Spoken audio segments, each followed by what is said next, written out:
विषय के तहत world wide fund for nature को समझने का प्रयास करेंगे। तो चलिए शुरू करते हैं आज का यह एपिसोड। कल्पना करें कि आप जंगल में सैर के लिए गए हैं। वहां आपको हरे भरे पेड़, चहकते हुए पक्षी और एक शांत वातावरण मिलता है। लेकिन क्या आपने कभी सोचा है कि इन सभी जीवों की रक्षा कौन करता है? तो आपको बता दें कि यह सब संभव हो पाता है world wide fund for nature यानी WWF के प्रयासों से। अब समझते हैं कि संगठन का निर्माण कैसे हुआ और इसका उद्देश्य क्या है। आपको बता दें कि 1961 में स्थापित यह संगठन एक धर्मार्थ ट्रस्ट के रूप में गठित हुआ था और 1986 तक इसे वर्ल्ड वाइल्ड लाइफ फंड के नाम से जाना जाता था। हालांकि अमेरिका और कनाडा में इसे आज भी इसी नाम से जाना जाता है। यह विश्व का सबसे बड़ा स्वतंत्र संरक्षण संगठन है जो पर्यावरण के संरक्षण, शोध और पुनर्स्थापना के लिए कार्य करता है। वहीं संगठन का स्लोगन है फॉर अ लिविंग प्लैनेट, जिसका मतलब है जीवित ग्रह के लिए। WWF का कोष मुख्य रूप से व्यक्तिगत, निजी, स्वैच्छिक दान से आता है। इसके अलावा अमेरिका, ब्रिटेन और नीदरलैंड से भी इसे आर्थिक सहयोग मिलता है। वर्तमान में इसका अधिकांश कार्य जैव विविधता की दृष्टि से महत्वपूर्ण 3 बायोम के संरक्षण पर केंद्रित है: वन, जंगलों का संरक्षण और पुनर्स्थापना, अलवण जलीय पारितंत्र, नदी, तालाब और अन्य मीठे पानी के संसाधनों का संरक्षण, महासागर और तट, समुद्री जीवन और तटीय क्षेत्रों का संरक्षण। आगे बढ़ते हैं और समझते हैं इसके प्रमुख मुद्दों और इसके प्रयासों के बारे में। WWF केवल बायोम के संरक्षण तक ही सीमित नहीं है।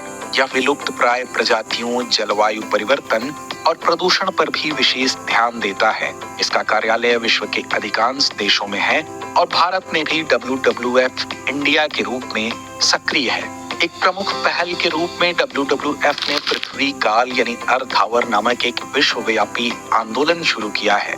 इस आंदोलन के तहत हर साल मार्च के अंतिम शनिवार को रात 8:30 से 9:30 बजे तक लोग 1 घंटे के लिए बिजली बंद करके जलवायु परिवर्तन और पृथ्वी की सुरक्षा के प्रति जागरूकता फैलाते हैं। वहीं संगठन WWF का मुख्यालय स्विट्जरलैंड के ग्लैंड में स्थित है। संगठन का लोगो एक पांडा है जो विलुप्त हो रही प्रजातियों की रक्षा के प्रति उसकी प्रतिबद्धता को दर्शाता है। अब समझते हैं WWF के नए लक्ष्य के बारे में। WWF का मिशन प्राकृतिक पर्यावरण की रक्षा और उसे स्थिरता प्रदान करना है ताकि मनुष्य और प्रकृति दोनों ही स्वस्थ और समृद्ध जीवन जी सकें। इसके प्रमुख लक्ष्य हैं जैव विविधता को बनाए रखने के लिए प्रजातियों और उनके आवासों की सुरक्षा, सतत प्राकृतिक संसाधनों का उपयोग ताकि आने वाली पीढ़ियों के लिए ये संसाधन उपलब्ध रहें, पर्यावरणीय मुद्दों जैसे जलवायु परिवर्तन, प्रदूषण और अव्यवस्थित भूमि उपयोग पर ध्यान, जिससे पर्यावरण पर उनके नकारात्मक प्रभावों को कम किया जा सके।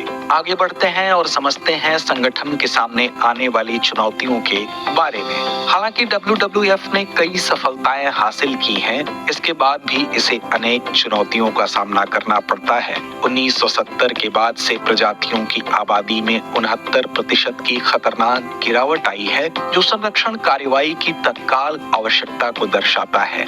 बाघों और गैंडों जैसी प्रजातियों की सुरक्षा को लेकर वैश्विक जैव विविधता के लिए महत्वपूर्ण पारिस्थितिक तंत्रों का संरक्षण शामिल है।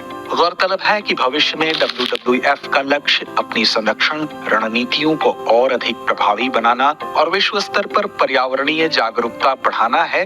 संगठन का प्रयास है कि विभिन्न समुदायों, सरकारों और उद्योगों के साथ मिलकर स्थायी विकास और पर्यावरण संरक्षण के लक्ष्यों को प्राप्त किया जा सके। इसके लिए उन्हें अधिक संसाधनों, सहयोग और नवीनतम तकनीकों की आवश्यकता होगी। WWF का